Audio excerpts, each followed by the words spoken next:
Vamos a hacer un breve repaso del tema 10, que serían las políticas macroeconómicas, y en concreto lo que nos vamos a centrar en la política fiscal. Lo primero de todo vamos a hacer un poco ver qué son las políticas macroeconómicas.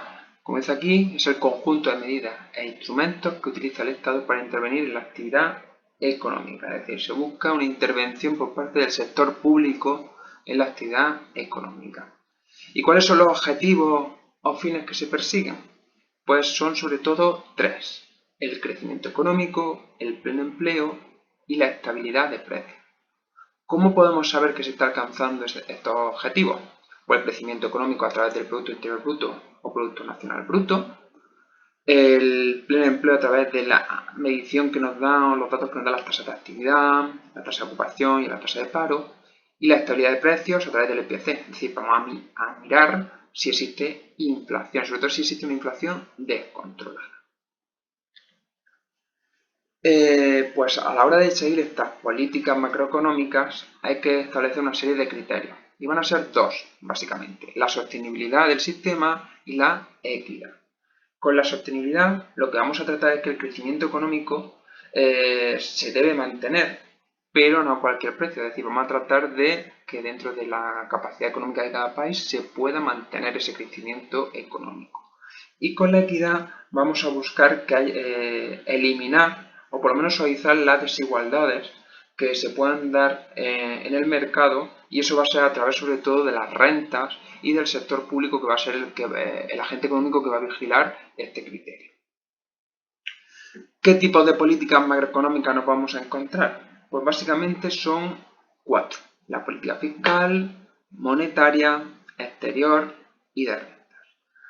Con la política fiscal lo que vemos aquí es que el Estado sobre todo va a intentar aumentar o disminuir la actividad económica con la recaudación de impuestos y con la aplicación de lo que sería el gasto público, es decir, en qué nos vamos a gastar ese dinero que hemos ido recaudando.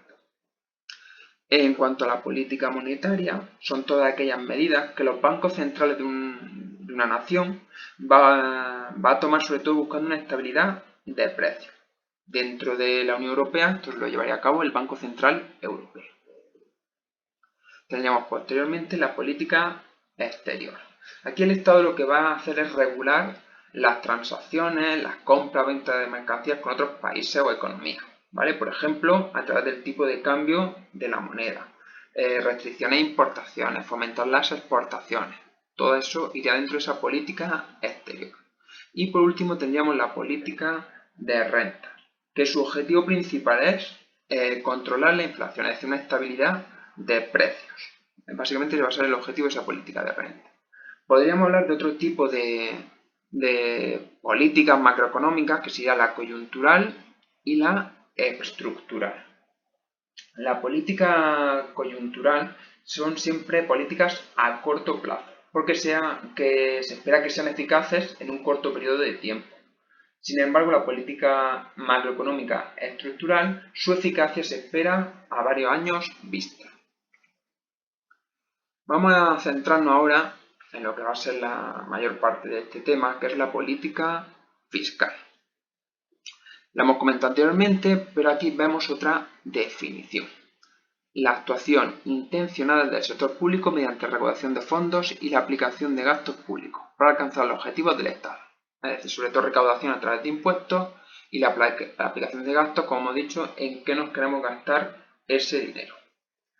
Pues dentro de esta política fiscal nos podemos encontrar diferentes tipos. Básicamente van a ser dos clasificaciones: una tendiendo a la naturaleza de los instrumentos aplicados, que son estos que nos aparecen aquí ya, que los instrumentos fiscales, y otro que veremos posteriormente, que será en función de los efectos de dichas políticas sobre la economía, es decir, qué va a suceder en la economía cuando utilizamos este tipo de política. Pues si nos quedamos con la primera, esos instrumentos fiscales, podemos distinguir entre políticas fiscales discrecionales y los estabilizadores automáticos. Las políticas fiscales discrecionales son aquellas que utilizan los gobiernos cuando quieren influir sobre los ingresos o gastos de forma intencionada, ¿vale? Esa es la principal diferencia con los estabilizadores automáticos. Precisamente eso, son así, son automáticos, porque son los ingresos o los gastos públicos que aumentan o disminuyen a la par que el nivel de producción de un país. Es decir, si sube o baja lo que sería la situación, mejora o empeora la situación económica de un país, pues a la vez estos van a cambiar de forma automática. Nos podemos encontrar dentro de las políticas fiscales discrecionales los programas de obras públicas, planes de empleo y formación, programas de transferencia y modificación de tipos impositivos, es decir, el porcentaje de impuestos que se van a pagar. ¿Vale? Con todas estas medidas, el gobierno está interviniendo de forma intencionada. Eso no ocurre con los estabilizadores automáticos, por ejemplo, los impuestos proporcionales, impuestos progresivos, cotizaciones sociales y subsidios por desempleo. Por ejemplo, las cotizaciones sociales no va a ser lo mismo lo que se ingrese por este tema en un momento de crecimiento económico que en una crisis económica. Y los subsidios por desempleo lo mismo, no es lo mismo lo que se va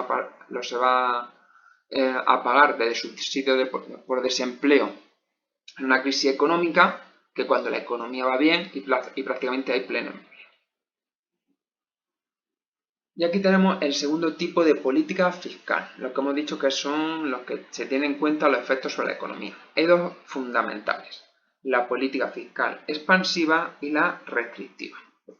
En la política fiscal expansiva sobre todo se destaca que aumenta mucho el gasto público y se reduce los impuestos. ¿Eso qué provoca? Pues que aumente la renta disponible, ya que si estamos pagando menos impuestos, tenemos más dinero para gastar. ¿Qué va a hacer eso? Que aumente el consumo, que aumente la inversión y por tanto la demanda.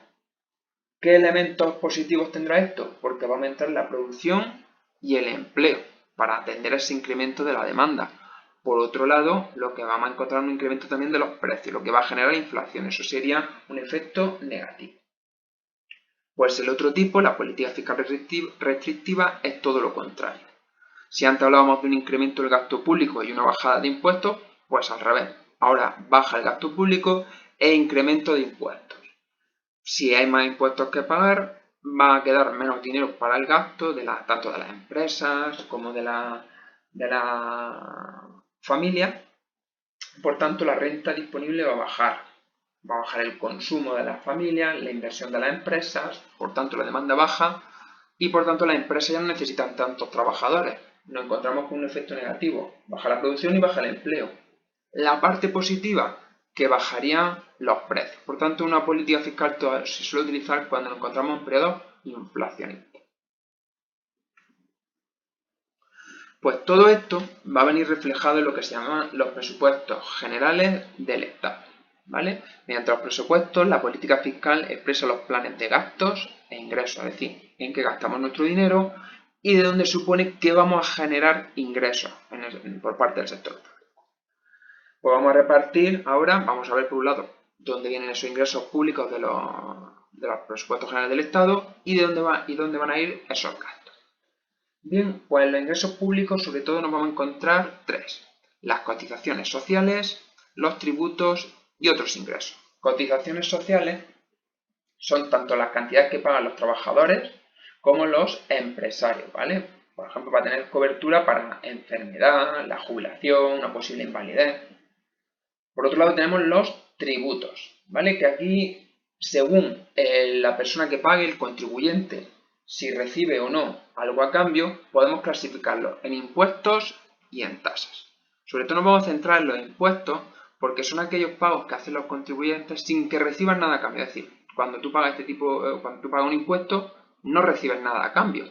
Sin embargo, en las tasas sí. Por ejemplo, cuando pagamos las tasas de una matrícula de una universidad pública, estás pagando esa tasa, pero a cambio estás recibiendo esa posibilidad de asistir a clases, derechos de examen, etc. Pues los impuestos, sobre todo, como no recibimos nada a cambio, vamos a hacer, ahí nos encontraríamos con el impuesto sobre la renta de personas físicas o el IVA. Y esos dos también los podemos diferenciar, ese tipo de impuestos, impuestos directos e indirectos.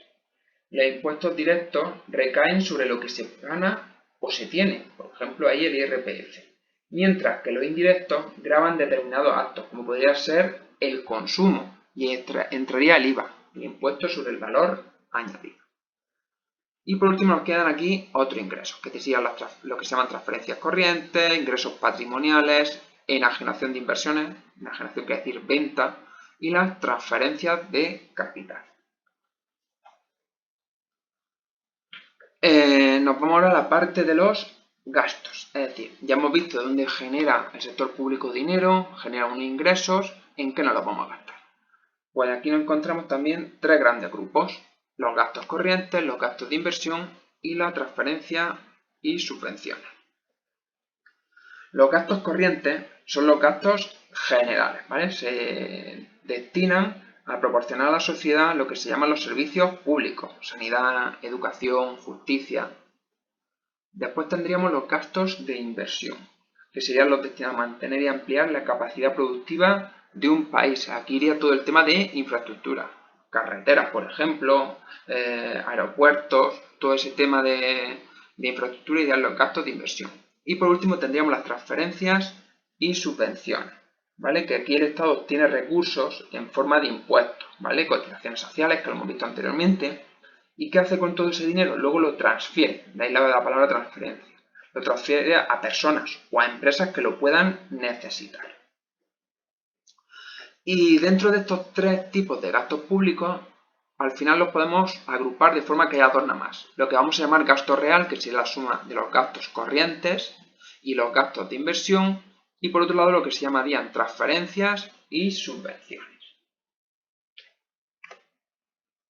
Pues dentro de esos presupuestos nos podemos encontrar con tres situaciones, dependiendo de cómo sean los gastos o los ingresos. Si el presupuesto es equilibrado, quiere decir que los gastos y los ingresos son similares o son iguales. Cuando nos encontramos con que gastamos más que ingresamos, nos encontramos con una situación de déficit presupuestario. Y cuando ingresamos más que gastamos, encontramos una situación de superávit. Está claro de que todas estas situaciones, la que puede ser más preocupante o tenemos que vigilar más, es cuando estamos gastando más que ingresamos, ¿vale? Y por eso vamos a ver que hay dos tipos de déficit, el llamado déficit cíclico y el estructural. El cíclico sobre todo va a aparecer en las fases de recesión del ciclo económico. Por tanto, son transitorios, son temporales. Una vez que esa recesión económica va desapareciendo y va mejorando la economía, ese déficit va a ir desapareciendo. Por otro lado tenemos el déficit estructural, que este es más preocupante, porque suele ser permanente. Incluso cuando la situación se está cercana al pleno empleo, al crecimiento económico, seguimos teniendo ese déficit estructural, ¿vale? Por tanto, suele ser un lastre para el desarrollo económico. ¿Qué podemos hacer para financiar el déficit público? O dicho con otras palabras, ¿qué podemos hacer para evitar tener este déficit público? Pues hay tres posibles soluciones con sus pros y sus contras. El primero sería emitir deuda pública, ¿vale? Sería una forma de pedir un préstamo a empresas y particulares, ¿vale? A cambio de unos títulos que otorgan al poseedor el derecho a la devolución del dinero más un interés que es fijo, que está pactado de antemano. Es decir, nosotros compramos deuda pública y somos prestamistas del Estado. El Estado se compromete a devolvernos ese dinero más unos intereses. Estos intereses tienen el nombre de prima de riesgo, que seguramente os suena de haberlo escuchado mucho. Por otro lado, otra forma de financiar este déficit público sería subir los impuestos. Esto sobre todo suele ser un poco impopular y se suele utilizar más bien en fases expansivas del ciclo económico, es decir, cuando hay crecimiento económico y hay mucha más riqueza entre las empresas y las familias. Y por último sería el de aumentar el dinero en circulación, ¿vale? Sería crear más dinero para que haya más dinero en el mercado, pero esto puede provocar un incremento de los precios, es decir, que puede haber inflación. Y entonces los estados no suelen querer utilizar mucho esta técnica.